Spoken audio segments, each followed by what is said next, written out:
آیت الکرسی 5 فرض نماز کے بعد سنت کے لیے جگہ بدلتے بدلتے پڑھنا اہتمام کے ساتھ، جنوں کے سلاطین پر دسترس حاصل ہو جائے گی، لیکن کام کوئی نہ لینا، کام کوئی نہ لینا۔ اور 3 آیتیں آیت الکرسی 3 دفعہ پڑھنے کے بعد 3 آیتیں پڑھ لو اور جنی کو دم کر لو، اسی وقت افاقہ ہو۔ یا معاشر الجن والانس ان استطعتم ان تنفذوا من اقطار السماوات والارض فانفذوا لا تنفذون الا بسلطان۔ 2 وَلَقَدْ عَلِمَتِ الْجِنَّةُ إِنَّهُمْ لَمُحْضَرُونَ وَمَا خَلَقْتُ الْجِنَّ وَالْإِنسَ إِلَّا لِيَعْبُدُونِ۔ یہ 3 آیتیں پڑھو، اور پڑھنے سے پہلے اپنے اوپر بھی کچھ پڑھو، کہ ایسا نہیں کہ شادولہ بنا دے تجھ سے۔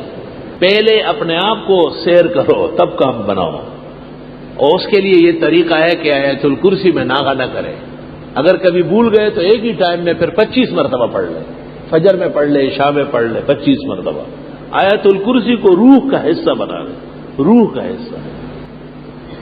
مجھے پتہ نہیں تھا، میں ایک جنی کو دیکھنے گیا تو جب اٹھنے لگا تو کرسی میرے ساتھ اٹھتی تھی، کرسی باندھ لی میرے ساتھ۔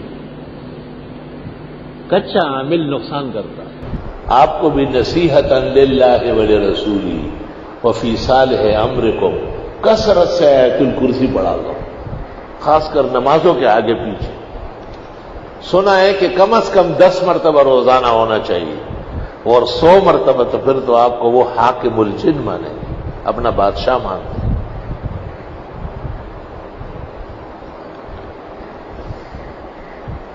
ایک جن نے مجھے کہا کہ آپ آیت الکرسی بند کر دیں، ہم سب کچھ آپ کا کر لیں گے۔ میں نے کہا میں لعنت بھیجتا ہوں، مجھے نہ تو چاہیے نہ تیرا سب کچھ چاہیے، آیت الکرسی پڑھوں گا۔ اور میں نے اس دن 100 کی جگہ 300 مرتبہ پڑھی، تو اس نے مجھے ایک کاغذ پہ لکھ کے دیا کہ ہنی اللہ کا علم کل مبارک، مبارک ہو آپ کا یہ علم، الحمدللہ۔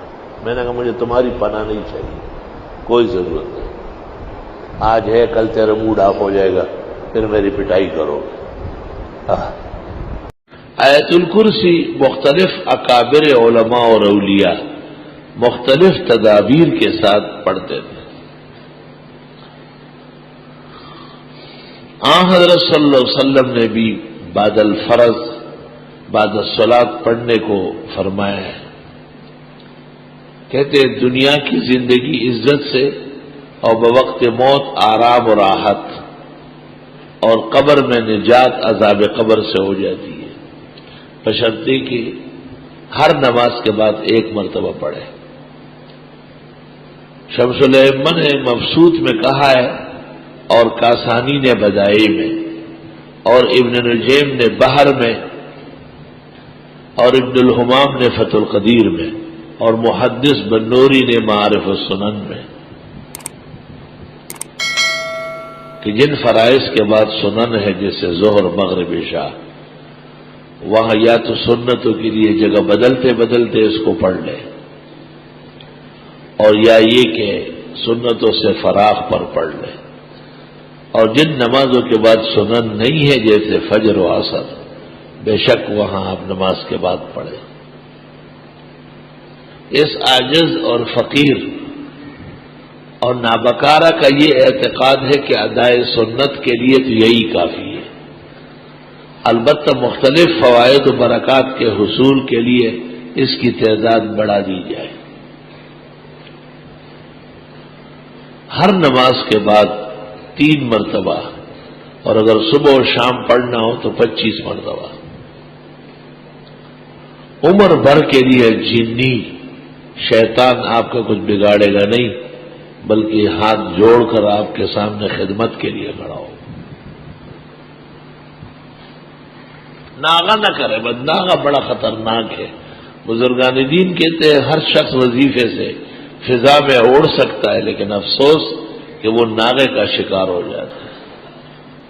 بخاری شریف میں ہے رسول اللہ صلی اللہ علیہ وسلم نے صدقات کے اوپر ابو ہریرہ کو مقرر کیا، ذرا خیال رکھنا۔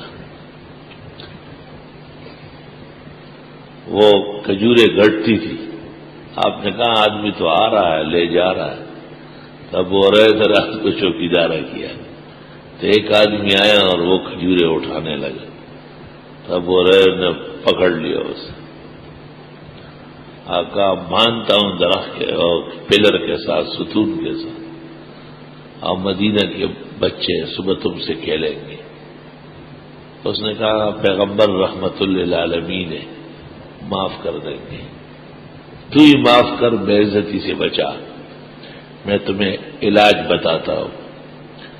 یہ آیت الکرسی پڑھی جائے تو پھر اس جگہ ہم آ نہیں سکتے.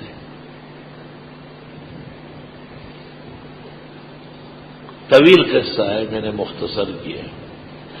2-3 دفعہ کہتا نہیں آتا اور پھر آتا. تو جب اس نے آیت الکرسی بتائی اور ابو ہریرہ صبح حضرت کو بتایا تو آپ نے فرمایا کان کذوبا وقال صادقا.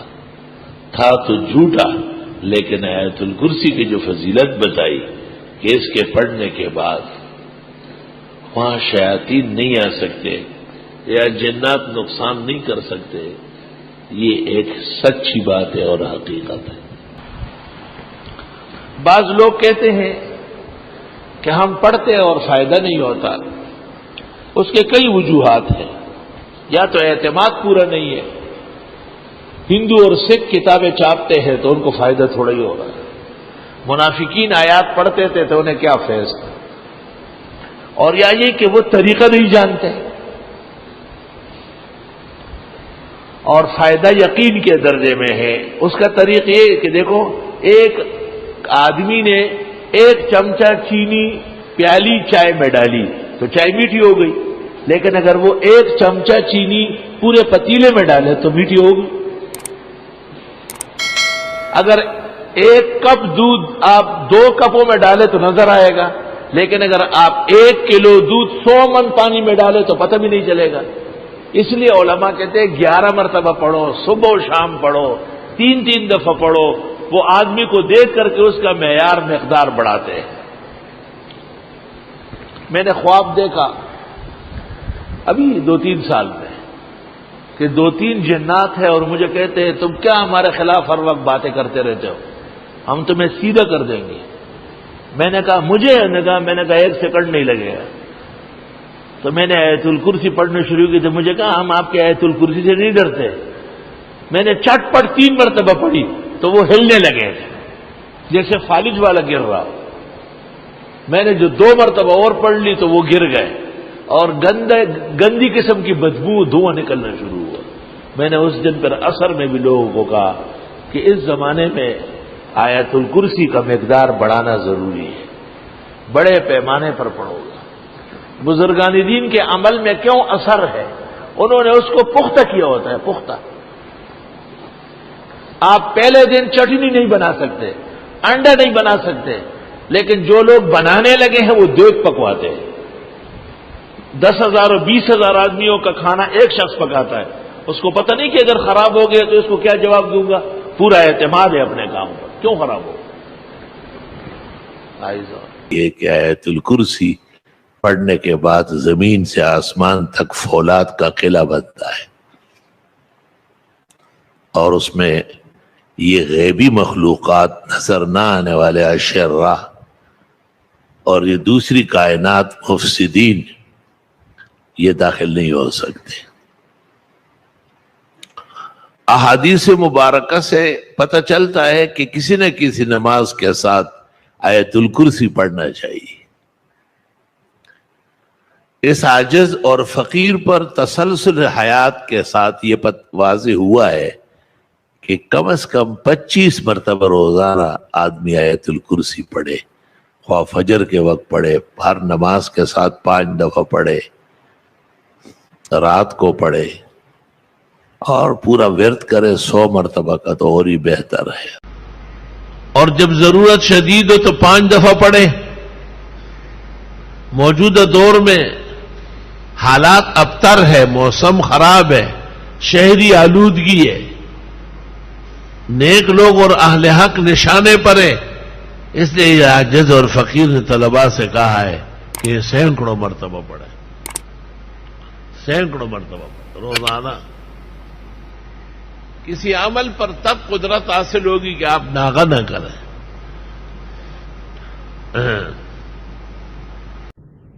یا ایھا الذین آمنوا، اے ایمان والو، انفقوا مما رزقناکم، خرچ کر لو اس مال میں سے جو ہم نے تمہیں دیا ہے.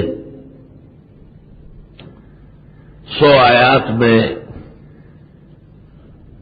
توحید خداوندی کا مسئلہ تھا، پھر 76 آیات میں رسالت کا مسئلہ تھا، ما شبہات اور اس کا رد و اجوبہ، اور پھر 177 سے لے کر اب تک جہاد، قواعد اربعہ لسیاست المدنیہ اور 18 فروعی احکام تدبیر منزل کے لیے اور ان کے توابع مکملات اور متممات. یہاں سے وہ چوتھا مسئلہ انفاق فی سبیل اللہ کا بیان ہے. اس کا یہ مطلب نہیں کہ انفاق پہلے نہیں گزرا، نہیں، انفاق کے لیے ترغیب و تشویق تو پہلے سے ہے، لیکن ایک منفرد تفصیل اب یہاں سے ہوگی. جیسے سورت کے اندر کئی جگہ جہاد ہے، لیکن 10 اوصاف، 5 اعتقادی اور 5 عملی نہ پہلے تھے نہ آئندہ ہے. ایک ایسا مقام آیا جہاں خاص مجاہد کی تربیت، سپاہی اور فوجی کی ٹریننگ کا مسئلہ پیش آیا. اے ایمان والو، خرچ کرو اس مال میں سے جو ہم نے تمہیں دیا ہے، اس سے پہلے کہ آ جائے وہ دن، من قبل ایات یا یومن، اس سے پہلے کہ آ جائے وہ دن، لا بیع فیہ، جس میں خرید فروخت نہیں ہوگی، ولا خلہ، اور نہ کوئی دوستی چلے گی، ولا شفاعہ، نہ سفارش. دنیا کے اندر تکلیف 3 طرح رفع ہوتی ہے، مال و دولت خرچ کر کے، لا بیع فیہ، تعلقات لگا کر، لا خلہ، عہدہ استعمال کر کے، ولا شفاعہ. تو مال خرچ کرنا بہت ضروری ہے تاکہ قیامت کے دن روسیائی سے بچ سکو. والکافرون هم الظالمون، اور کافر واقعی ظالم ہے. ذرا توجہ کرو، اے ایمان والو، مال خرچ کر لو کیونکہ کافر بہت ظالم ہے. اگر وقت پر خرچ نہ ہو کافر غالب آ جائے گا، اور جب کافر غالب آئے گا تو پھر آپ کی بے عزتی بہت ہوگی. جیسے قیامت کے دن نہ بے چلے گی، نہ خلہ اور نہ شفاعت. دنیا کے اندر بھی کفر کے غلبے کے مقابلے میں مسلمان پریشان ہو جائے گا. اے ایمان والو، خرچ کرو کیونکہ وہ دن آنے والا ہے جس میں پھر اخراجات کارگر نہیں ہوگی. لا بیع فیہ ولا خلۃ ولا شفاعہ. اے ایمان والو، انفاق کر لو اس مال میں سے جو ہم نے تمہیں دیا. اگر تم ہمارے دیے ہوئے مال میں سے موقع پر خرچ نہ کرو تو کفار غالب آ جائے گی. والکافرون هم الظالمون.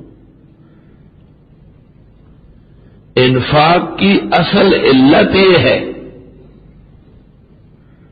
کہ کفر کا زور جہاد سے تب ٹوٹے گا کہ ملک کے مسلمانوں میں مال خرچ کرنے کا بھی جوش اور رغبت موجود ہو. اگر لوگوں میں جہاد ہو، انفاق نہ ہو تو مطلوبہ نتائج جہاد کے حاصل نہیں ہوں گے. اگر انفاق ہو اور جہاد نہ ہو تب بھی فتح نہیں ہوگی. جہاد اور انفاق لازم ملزوم ہے. جیسے جسم اور روح، بغیر روح کے جسم کارگر نہیں اور بغیر جسم کے روح مؤثر نہیں. دونوں مل کر کے نظام حیات بنتا ہے. اسی طرح جہاد اور انفاق مل کر کے نظام فتح اور نصرت تیار ہوگا.